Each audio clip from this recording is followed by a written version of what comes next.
भीमराव रामजी आम्बेडकर, उनका जन्म 14 अप्रैल 1891 साल में हुआ था। वो मसौदा समिति के अध्यक्ष थे। बाबा साहब भारतीय घटने के शिल्पकार थे। उन्होंने दलितों के लिए संघर्ष किया और मजदूर पक्षों की स्थापना की।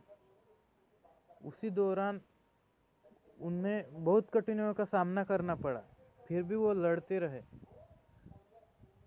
तगड़े बनकर और एकमत होकर वो दलितों के लिए आखिरी तक लड़ते रहे। बाबा साहब वो महापुरुष है कि किसी ने वो चाह आज तक हासिल नहीं की है। बाबा साहब ये घटना लिखते वक्त वो दलितों का विचार तूफान उनके मन में चलता था और वो एक एक शब्द ऐसे लिखते थे जैसे उन्होंने बंधुता का अधिकार दिया, स्वतंत्रता का अधिकार दिया और समता का अधिकार दिया, कि लोग एकजुट होकर, एकाग्र होकर, एकात्मता में लड़ सके और समते से रह सके, भांडन तंटे दूर हो, किसी को जाति भेद या किसी के मन में जाति भेद का प्रश्न ही निर्माण न हो, ऐसी उनकी सोच थी। बाबा साहब घटने के वो प्रणेता थे कि जिनका जन्म ही समाज के लिए हुआ था और ऐसे पीड़ित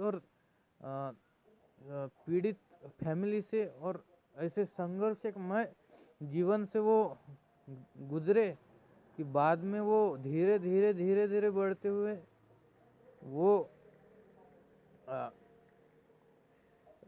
भारत के संविधान में शामिल हो गए और संविधान ही नहीं, उन्हें भारत रत्न पुरस्कार से भी नवाजा गया।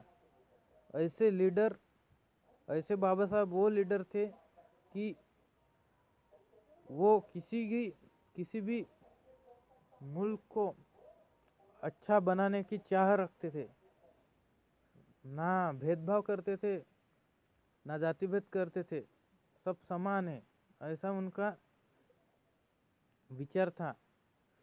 बाबा साहब ये जब यंग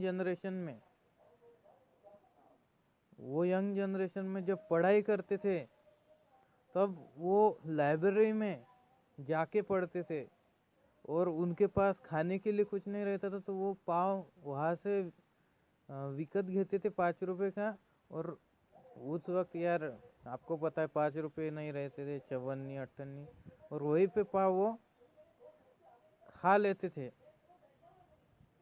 तो ऐसे पढ़ाई कर लेते कि उनका विचार था कि एक पुस्तक हमने खरीद के ले आया घर में तो ऐसे पढ़ना कि दोबारा वो किताब पढ़ने की नौबत ही ना आए, ऐसे किताब पढ़नी होगी हमें, ऐसा उनका विचार था। तो ग्रंथालय में वो जाके फ्री में उन्हें पढ़ाई 2-3 रुपये रेट होगा, वो फ्री में पढ़ाई लेते थे और ऐसे किताबें पढ़ते थे, दिन भर वो पढ़ते ही रहते थे।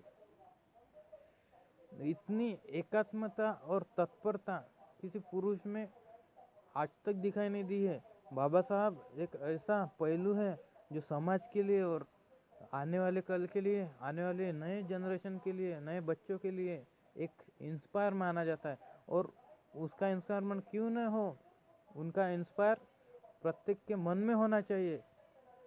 वो ऐसे लीडर है कि सबको अपने मन में वश कर लेना चाहिए उन्हें, और ऐसे ऐसे बल मिलता है।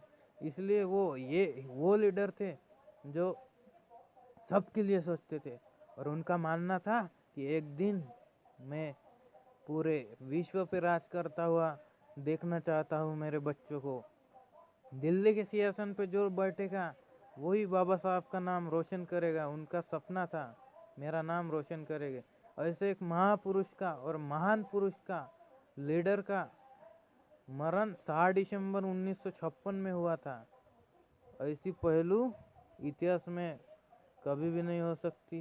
ऐसे लीडर थे वो, और शिक्षण शिक्षण के लिए वो आज तक झटे हैं और हक से शिक्षण लिया है। संस्कृत भी उन्हें पढ़ने नहीं थे, फिर भी वो पढ़े। तो शेयर, लाइक, कमेंट और शेयर।